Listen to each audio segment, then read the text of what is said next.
So hi, welcome. This is the virtual talk form and function. And this talk is the first in a series of 3 artist talks for the exhibition Night Circus. That's a jewelry traveling exhibition coordinated by the Guild of Bookworkers, and it features 31 exhibitors. The show is currently on view at the Robert C. Williams Museum of Papermaking through April 18th. To get started, I'd like to just share a little bit about the museum.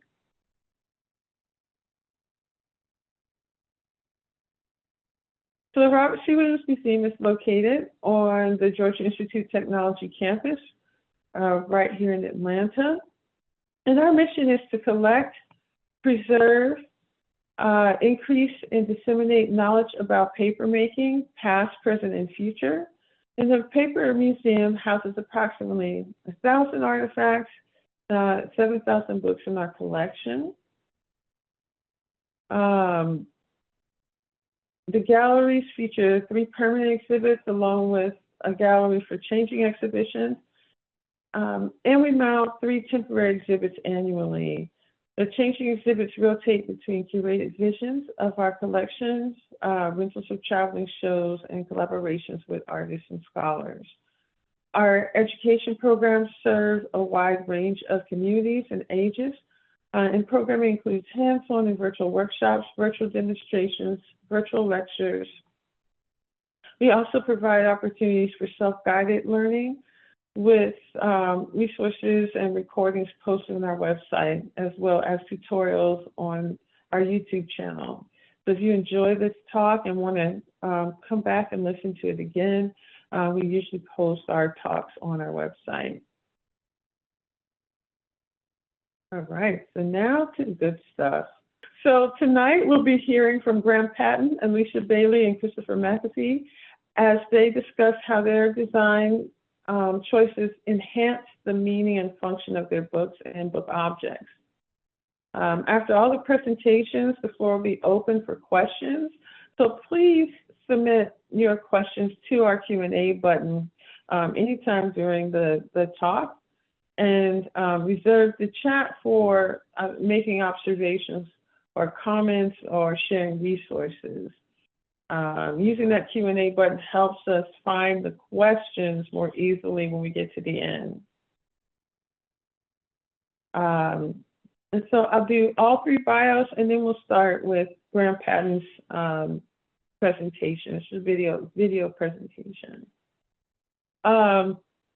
Studio artist and gallerist Alicia Bailey is affiliated with several professional organizations and is owner and director of Absidarian Artist Books in Denver, Colorado. Alicia acts as an independent curator, juror, instructor, mentor, and regional events coordinator in book art. In her studio work, she has focused on book and box art since the mid-90s, producing box works, artist books, sculptural books, limited edition books. Her work has been featured in solo and group exhibits throughout the world and is held in numerous public, private, and special collections. An archive of her work is under development at University of Denver Penrose Library Special Collections. Christopher McAfee is a conservator and preservation specialist at the Brigham Young University Library. In his free time, he spends every waking hour wrangling the ideas racing through his head, and occasionally his ideas will emerge in physical formats. His process is as much about problem solving as it is about making, and he will exert great efforts to problem solve an idea into a work of art. And you will see that tonight in his presentation. And Graham Patton is a 2014 graduate of the Buffalo State College Master's Program in Art Conservation and is currently the book conservator at the Boston Athenaeum, the book conservator at the Boston Athenaeum. He served for 3 years as an assistant book conservator at the Northeast Document Conservation Center, and he was the 2014 through 16 Conservation Fellow at Northwestern University Library, and was previously a conservation intern at the Harvard University Wiseman Preservation Center. In his artistic pursuits, Graham often focuses on dynamic sculptural and mechanical elements and enjoys merging these features with innovative book structures. He's a member of Guild of Bookworkers and a professional associate of the American Institute for Conservation. Now I'm going to stop sharing my screen, and we will see a video presentation that Graham prepared. And he will be online at the end for live questions.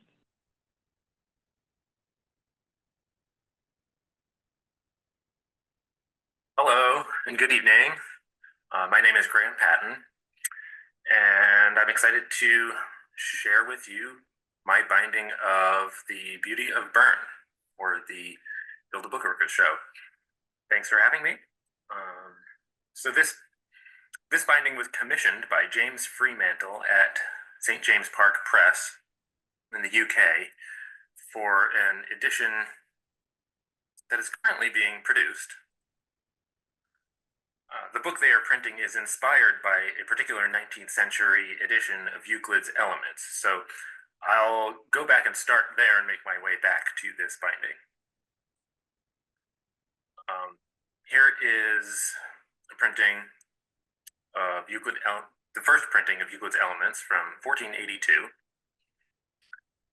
It was one of the most successful and influential mathematical treatises ever written, and it's on a variety of topics, including geometry and number theory.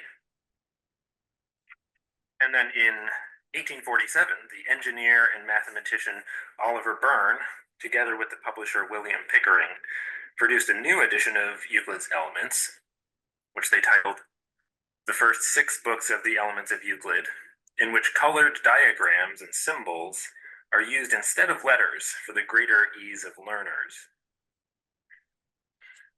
Byrne's edition was one of the first multicolored printed books and is known for its unique take on Euclid's original work, using colorful illustrations rather than letters when referring to diagrams. The precise use of colors and diagrams and the exact registration of the pages meant that the book was very challenging and expensive to produce, which is probably why they only got to the first 6 books of it. And here on the right, you can see Byrne's rendition of Euclid's take on the Pythagorean theorem. And just to give you a taste of this amazing feat of printing, here's an example page spread, and another few pages from the book. Unfortunately, it didn't catch on in his time, but there's been renewed interest in the work in recent years. And the edition that St. James Park Press is currently printing is on the topic of this book by Oliver Byrne. It's not a reprinting of the Byrne edition, but in their words, a treatise and exploration of the concept of beauty as it relates to the Byrne edition. So the printer of this new book saw a binding I made a couple of years ago with these expanding covers and got in touch with me to design a binding for his edition. For the book pictured here, I really wanted to make the boards move and transform somehow in some new way. And after considering a variety of ideas, I focused on trying to make pieces of the board move around within a plane. All the pieces are interlinked in a grid of hinges that make a kind of lattice. The way it operates is actually most similar to how a pantograph operates, with a series of scissor-like hinges that all move simultaneously. Like you see on the left, a transcribing tool, and on the right, a wall-mounted lamp. This binding is a unique copy, so I was able to afford to spend the time to hand fabricate all the internal working pieces. On the left is my cardboard mechanical mock-up, and then all the hand-cut aluminum plates and brass struts. When assembled, the overall structure of this board is a sandwich consisting of two aluminum sheet surfaces with the brass struts moving between. And then the whole assembly is held together with hand-formed solid rivets at each pivot point, with the heads of the rivets formed flush into countersunk holes to keep a low profile. One of the major challenges of this process was maintaining precision and accuracy. If all the holes were not exactly in the right spot, the whole thing would simply freeze up and not function at all. So lots of measuring, marking, and remeasuring.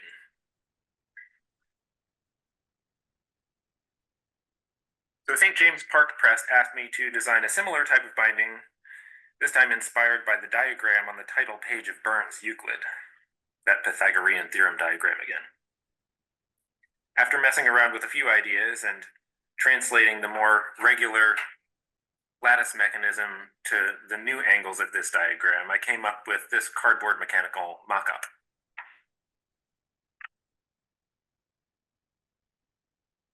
All held together with staples. And this is my miniature design mock-up with separate swatches of hand-dyed goat skin and blind tooling to represent the original diagram's internal lines. In order to translate the process of a hand-fabricated one-off to an edition of 15, I chose to design and draw all my parts on the computer and have them laser cut. Here I'm receiving the parts in the mail and doing a test assembly to check for proper function. Laser cutting significantly reduced the laboriousness of producing these many fussy parts, and also pretty much guaranteed accuracy. As with my previous binding, I had to come up with a way of adhering traditional bookbinding materials to the metal. There were some problems in that binding, so this time I settled on a two-part epoxy system and a special application technique. Because of how quickly metals like these oxidize in plain air, getting things to adhere to them can be a bit of a headache. But I learned about a technique of scrubbing the metal parts with an abrasive wire brush through the applied wet epoxy. This exposed fresh metal, while the wet epoxy blocked the air from oxidizing it. Here I've adhered thin paper to one metal surface as a substrate for eventual paste downs, and adhered a 20-point cardstock to the other metal surface as a substrate for the leather. The 20-point ends up taking up the thickness of the protruding rivet heads so that they don't show on the cover. Here's a growing pile of parts that I'm trimming from the larger pieces of paper and cardstock.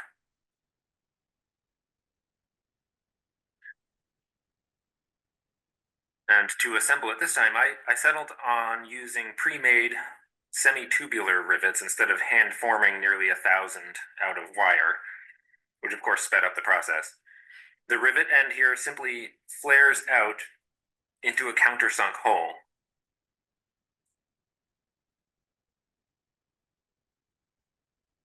Tabs. You can see that sandwich of metal plates with struts between a little better here.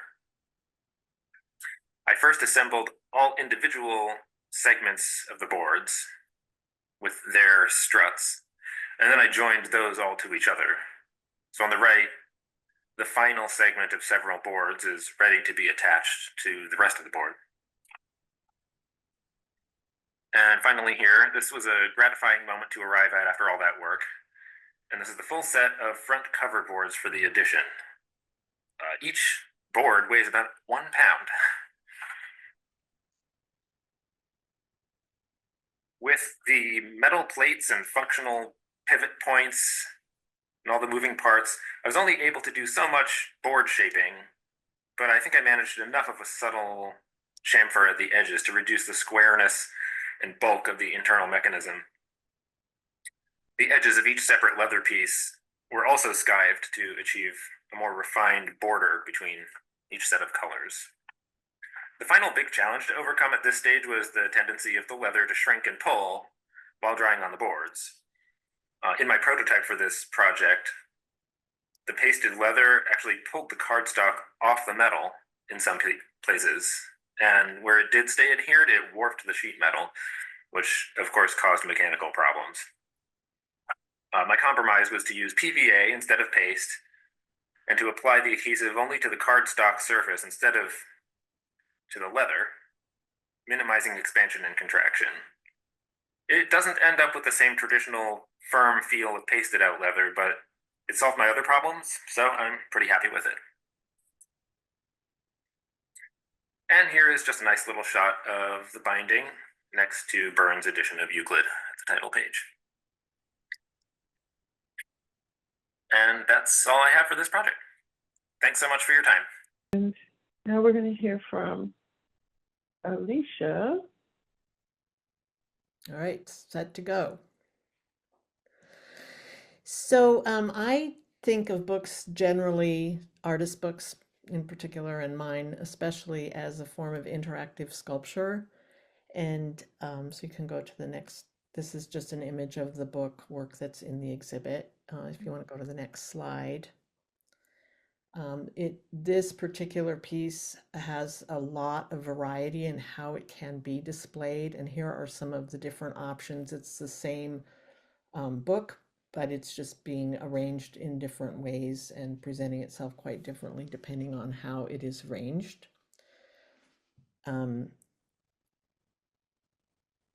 So you can go to the next slide. So this is the statement that accompanies the book and in the catalog, and I just want to also say a little bit more about how I arrived at this book using the theme of night circus.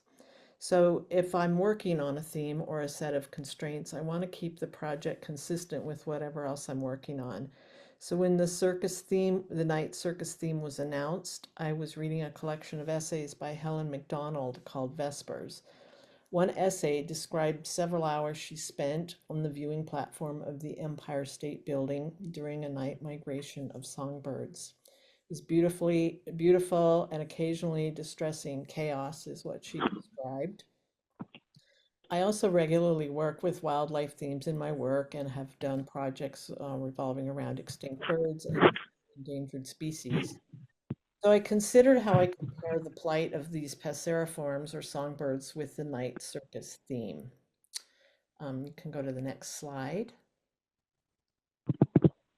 So structurally, I'm often inspired and have made various projects using ideas of wire edge binding that I am familiar with through the work of Daniel Kelm. And I particularly love this series he did with Timothy Ely, the Four Elements. And these are wire edge structures that unfold to be flat pieces, as you can see on the right, but they also build up to shape, be solid forms.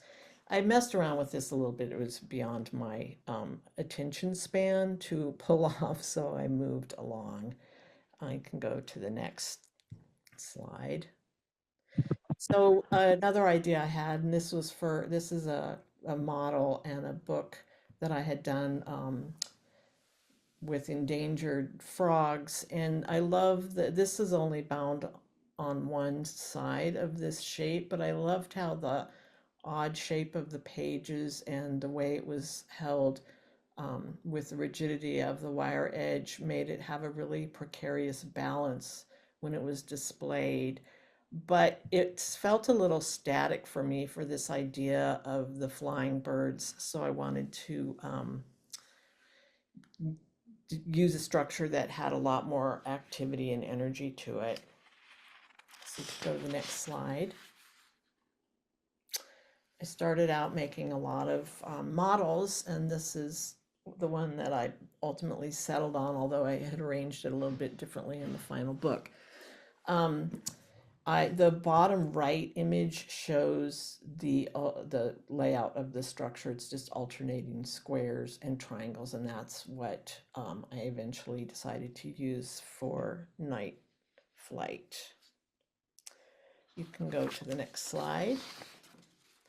So I also pay a lot of attention to materials, and I wanted the materials to be really rich, layered, and very energetic. And so I did multiple screen prints on Japanese papers, these flocking bird silhouette screens that I made. And I used a variety of colors, gray, blue, black, and gold on different colors of paper. And those show up mostly on the box. The image on the bottom left is Mylar that I screen printed on. It's very reflective, and that was to mimic the lights, the urban lights that really confuse the birds when they're flying around. And I collaged these paper cutouts of birds on top of the Mylar. And the bottom right is a detail of one of the images in the book, and I wanted the images and the text to be on black paper with white ink. So I used a product called Fusion Foil to accomplish that. Although I did go in and do quite a bit more drawing with white ink on the images. And this is what I call a variable edition because a lot of these papers vary slightly and also the drawings vary slightly from copy to copy. There's only 4 copies of this book. So then you can go to the next slide.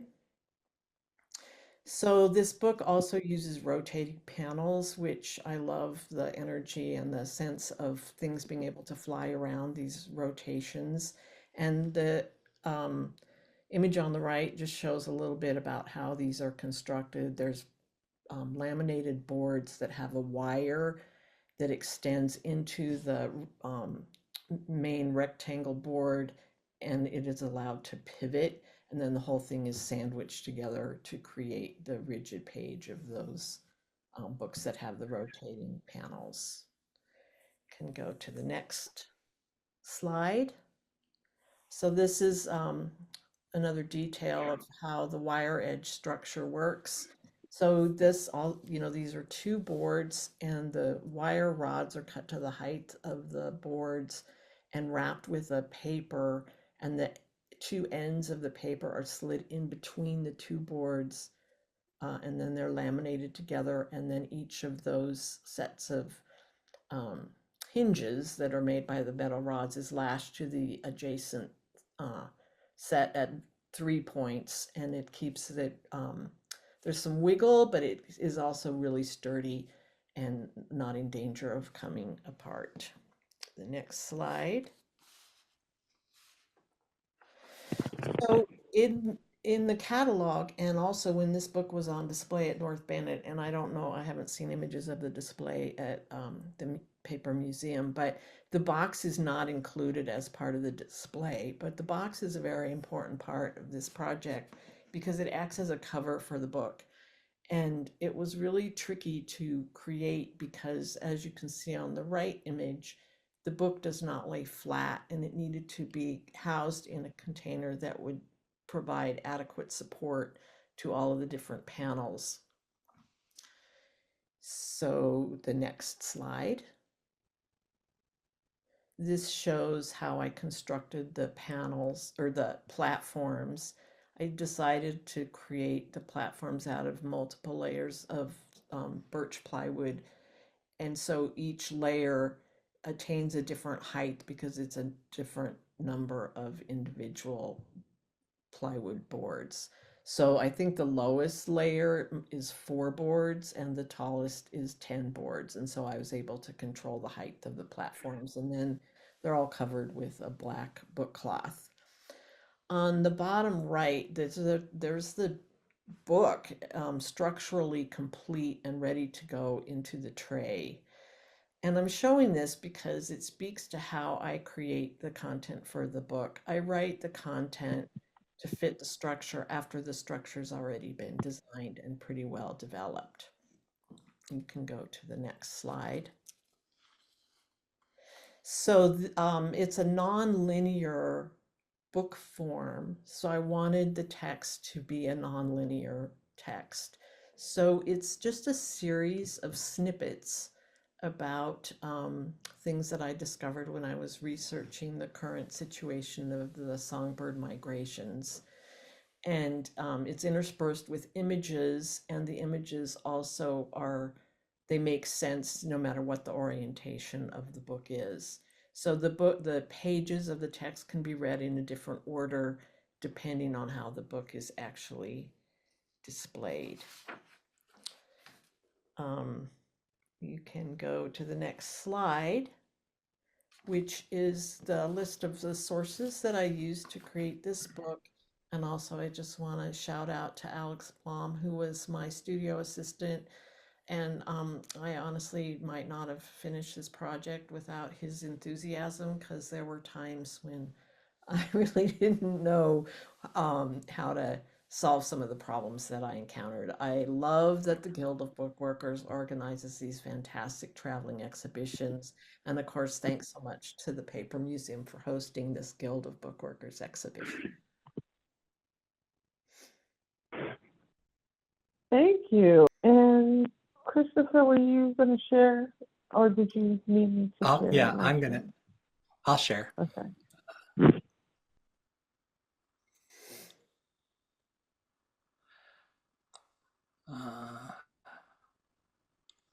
Okay, can you see it?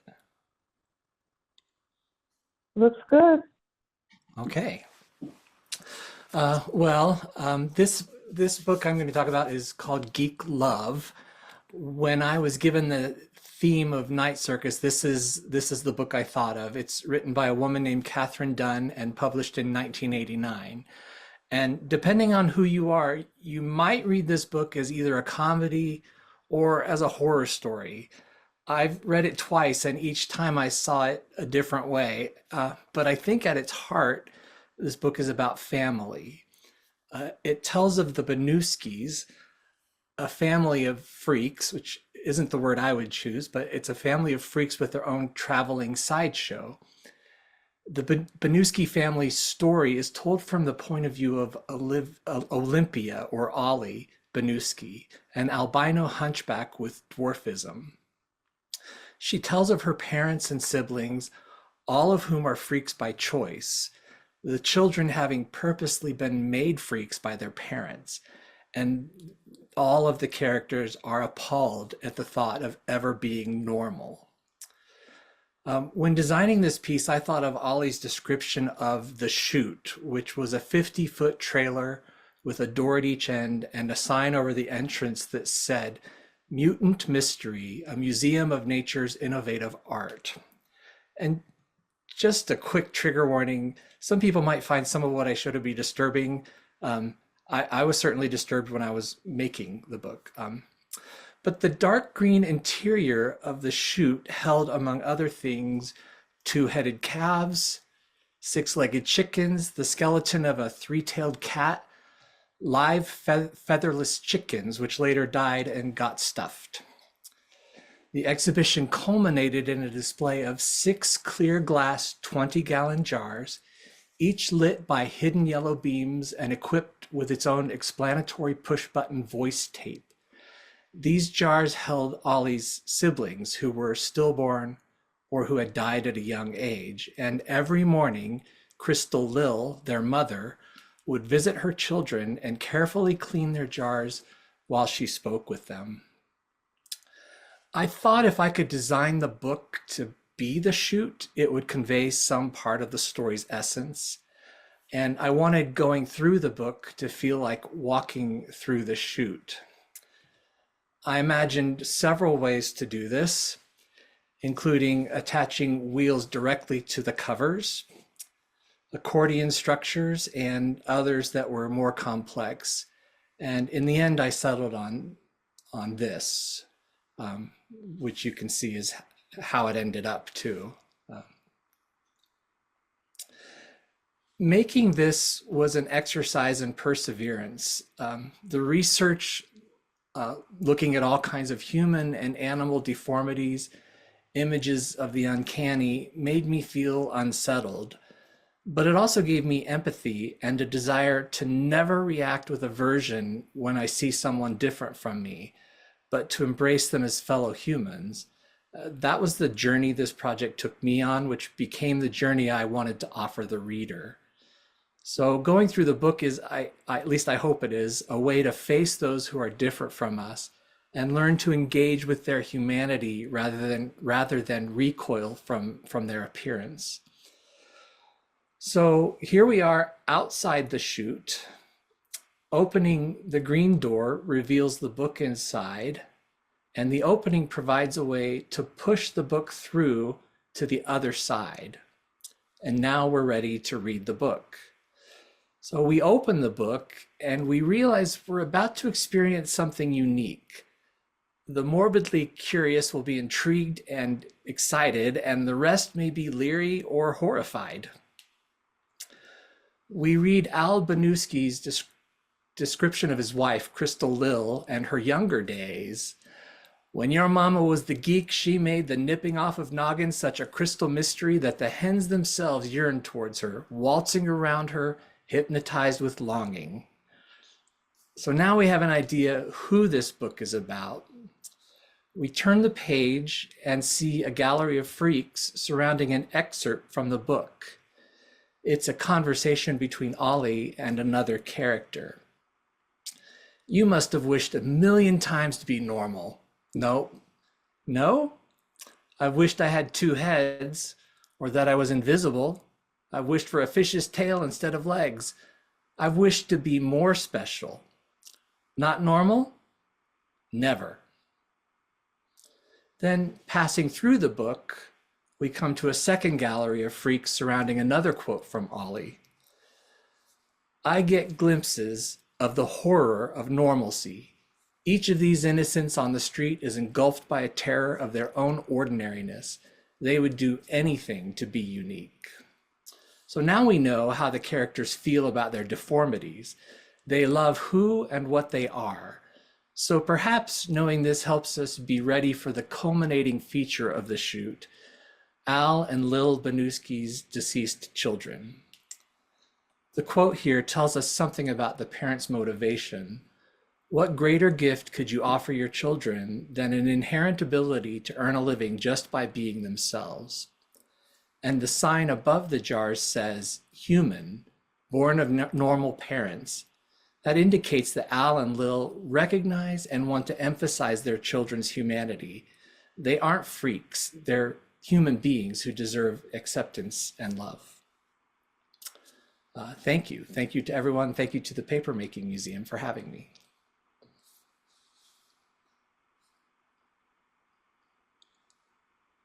What a wonderful set of presentations. Let's see. There we go.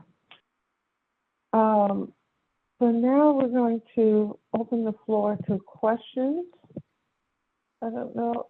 Okay, we see her back. I wasn't sure if you had come back yet. Let me check. See. All right. So while people are kind of gathering their thoughts there, I might just ask you all in general, why books? Why this format? What kind of drew you to expressing in this way? It's the interactivity to me and the opportunity for a viewer to have a very intimate viewing experience using, their body. It really is about the interactivity for me. Yeah, that's actually part of it for me too. I have a few reasons. I mean, one of the reasons is that I like the idea that a book symbolizes something. So the object I create is a symbol of something as well as symbolizing whatever I make it to be. But I also like this idea that with a book, you organize space and time because you have this object that is movable. And so the space is constantly changing. And then the time you create with the reader, and this is the intimacy part, because the reader turns the pages and can read at whatever pace. And then the maker also has some control over that depending on how they format the book. And so those are at least a couple of the reasons that I chose the form of the book as my medium.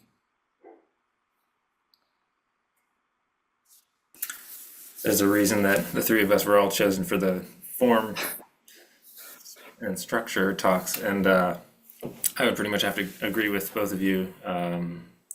Usually in my works, I'm trying to pretty much manifest some significant feature of what's going on in the book, quite literally, if possible. And what I usually like to do is take some physical element of what's going on and really push it into an odd direction. So I just really love books, and I just always have loved the materials and making of the books and stuff. But what I often try to do is go into some really weird direction and force you to call it a book anyway, but play with how the audience or the user is forced to approach it and interact with it, and that just fascinates me.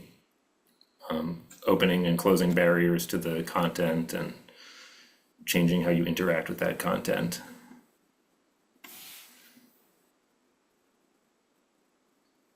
I really love getting to see the behind the scenes, how these ideas start, and hearing a little bit about some of the challenges that you ran into.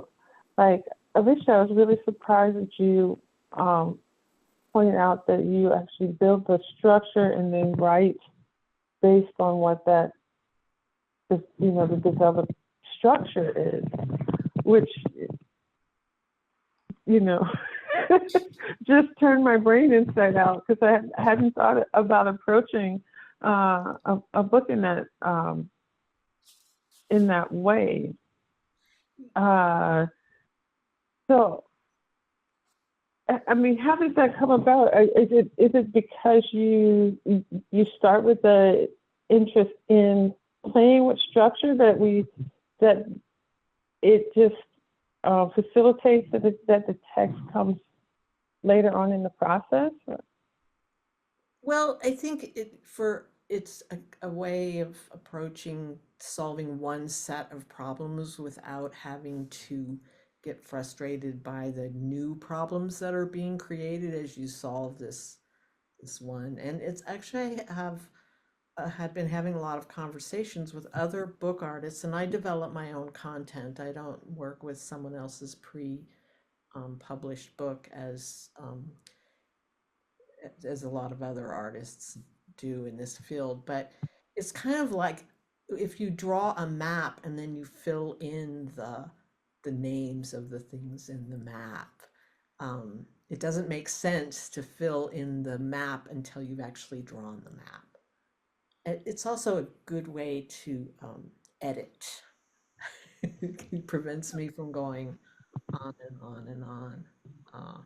And I can add more pages if I haven't given myself enough room to get it done. But it evolved. I didn't used to write my own content. My books were mostly images or snippets that were extracted from the writings of others. And I'm really pleased that I'm now confident enough in my own writing to be presenting more of my own material in my books.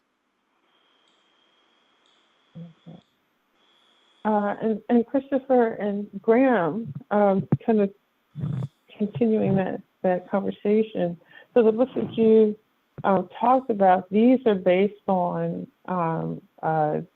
printed or content. Have you created content for books, or are you more interested in responding to content that's already out there?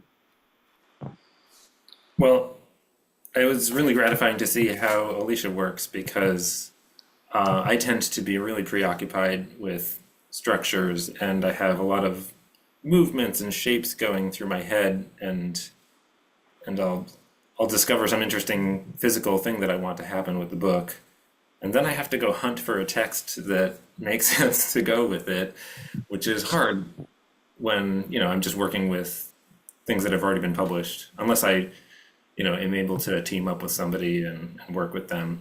I haven't really had the brain space or the time to create my own content, but I would really love to do that at some point. I guess I do a little of everything. In fact, I have two books in the exhibition, and the other one is content. It was all my design and content, and that's the one that's was on the slide announcing the show. But it just depends. I have a lot of ideas, and in fact, and there's a book, you can kind of see it in the background. That was one that I was designing the idea based on another artist's work, and I had to find a book to fit it. So like Graham, it's a book about chairs. I just found a book on the history of chairs. So this one was actually kind of an exception for me because somebody approached me to design something for their text that they're working on, which was a nice change for me. And I realized I kind of neglected to talk about the connection of this particular structure to his text and why do this exploding binding thing. And the whole point is in this new edition that he's working on, he's going through Oliver Burns' artwork really in that printed book and picking it all apart and investigating how it was done and the relationships between the shapes, and he's exploding a lot of the diagrams into pieces, and so he really wanted to literally have that happen on the cover. It's so remarkable. I really am looking forward to seeing I'm curious about, like, when I'm looking at your just the mechanics that are underneath the book require such very specific skill set that seems like a step beyond just what you would normally learn in a bookbinding class. There's some like mechanical knowledge there. Where did that? Is it just trial and error, or like where did you acquire the skills to be able to translate? Well, with respect to like understanding the mechanics and making it work, I've just always been kind of obsessed with how things work and always taking things apart and observing how they move. And so I'd be seeing similar structures and kind of gleaning something from that and then doing a lot of diagramming and playing around until something worked. Sometimes I'm not sure if it's really going to work until I make one of those little cardboard and staple thingamajigs and just go like that. And if it works, that's great. And then even further troubleshooting after that if it's not ideal. But yeah, I do tend to put myself in situations with a lot of the books that I make where I'm kind of forcing myself to learn a whole new set of things each time, and it can be quite an undertaking sometimes. So yeah, I mean, I haven't done a whole lot of metalworking or riveting and stuff, so I did a lot of messing around with that and practicing and working on it. I mean, this edition is coming out much better than that first one that I showed. That first book was kind of an experiment and a little rougher, and then this is coming out. I certainly learned from that. So. And then I have a question about auditioning for all of you guys. Christopher, do you do auditioning, or all of your books one-offs? I used to do auditioning. I started out as a printmaking major, and the reason I was a printmaking major was I didn't like the idea of giving all my art away or selling it all. So I always wanted a copy. And so I did some edition binding earlier. And then I just started realizing I didn't really care about, I mean, I don't have to keep my artwork. I can give it away because I can just keep making more things. And Alicia, I was actually surprised to hear what was the size of the edition of your book again? Oh, you're on mute. Okay, I'm sorry, what was the question? So the question was about editioning. Oh. Do you always edition, or but if you don't always edition, how do you decide? Okay, this book I feel like I need to have multiple copies of versus, because I was really surprised to hear that yours was edition, just given all of the, and yours too, Graham, given all of those little pieces of, like, it just seemed like, oh my God, how do you do this again? It makes sense if you spend that much time designing something that's going to work it's not as hard to repeat it. There is that reality, and Graham surely knows that too. You make the jigs, you figure it all out, and then you can repeat it.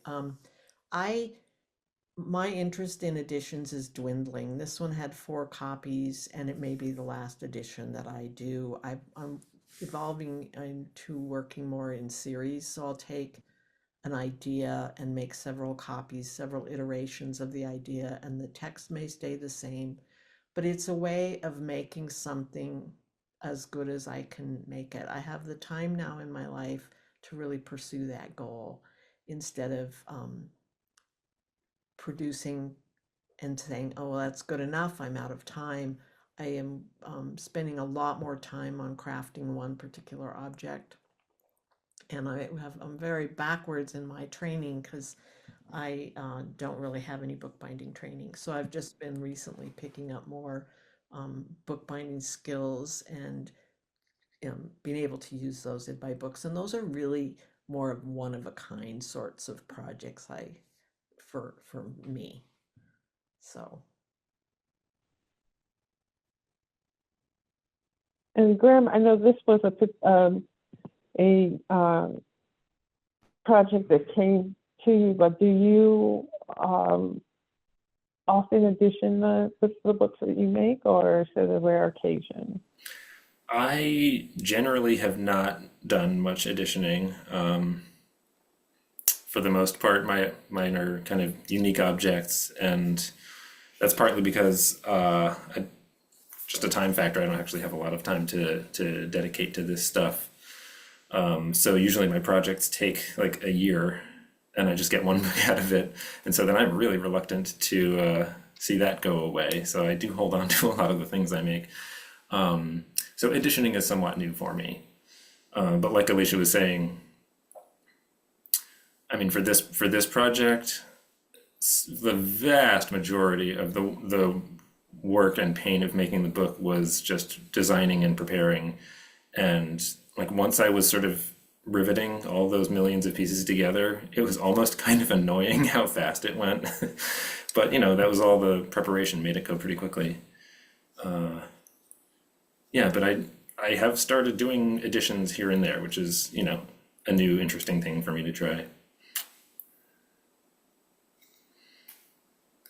I just want to about the editions is it does give more viewing opportunities. So if you make one of a kind, it's where it lives, and if you have multiple copies, it can live in multiple places, and that's kind of a nice thing to think about too. Yeah. Well, I totally get the benefits of it.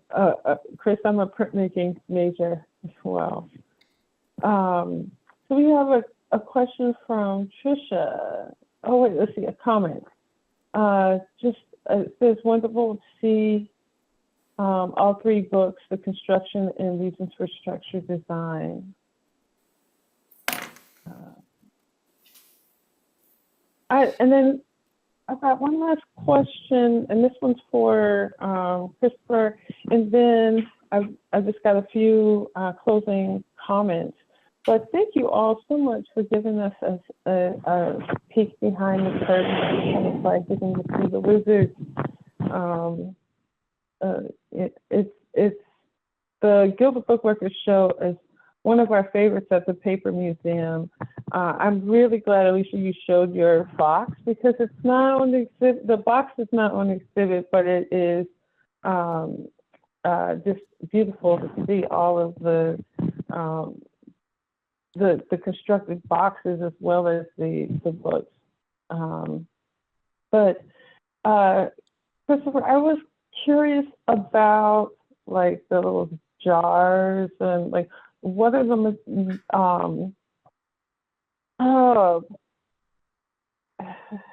like I don't even really quite know the exact thing to ask, but you know what I'm I'm scared to ask what exactly is that and yeah, can you talk a little bit about the unusual material? Yeah, I can. And that was one that was like, should I put this in or not? It's going to freak some people out. But there's a description of all of their children that are in the jars in the book. And so I was trying to come up with a way to design. I tried images. That I would just like wrap around the sides of the jars. And I tried finding like little plastic dolls that maybe I could reshape. And what I ended up doing was using Sculpey and sculpting little sculpting them, and then filled it with some resin that I put a tiny bit of yellow dye in, so it wasn't just clear. That's what I ended up doing.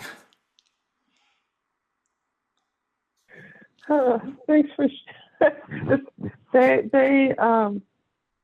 they come across very well. Thank you. Once again, thank you guys. I really enjoyed getting to hear your presentation. For our guests, if you all will bear with me, I still have some housekeeping in terms of just showing the upcoming talks. You can find the work of each of these artists. I think one of our students may be posting in the chat as well, but you can find Graham's work at grahampatton.weebly.com. You can find Alicia's work at aliciabailey.com, and you can find Chris on Instagram at Chris the Book Artist. I'm not sure, guys, I didn't have your Instagram, so Graham and Alicia, if you want to share that, you're welcome to. Post it in the chat for our viewers. If you enjoyed this talk and would like to support programming at the Robert C. Williams Museum of Papermaking, please consider making a donation. You can make donations at mygeorgiatech.ga.edu/giving/papermaking-museum. And as I mentioned before, this is the first in a series of 3 talks. So the next virtual talk will happen on March 19th. Words as pictures and pictures as narrative. Our presenters will be Esther Kibbe, Nancy Leavitt, and Judith Hoffman. And the third talk by its cover will be on April 2nd. Our presenters will be Brenda Gallagher, Karen Hanmer, Lane Ingalls, Gabby Cooksey, and Erin Fletcher. And if you're in Atlanta in February, please come by for the reception on Thursday, February 13th from 4 to 7. It's free and open to the public. If you'd like to keep up with what's going on at the Robert C. Williams Museum of Papermaking, you can find us online at paper.gatech.edu, on Twitter at RCW Museum, on Instagram at RCW _Paper Museum, Facebook RCW Paper Museum, and Pinterest RCW Paper Museum. If you'd like to be added to our newsletter, contact our education curator Anna Dahl. Dahl at rvi.gatech.edu. Dahl as in baby doll, DOL. And that's it. Thank you all for attending our programming. Hope to see you at the next talk. Have a good evening. Thank you. Thank you. Thank you. You guys did amazing. It was fun.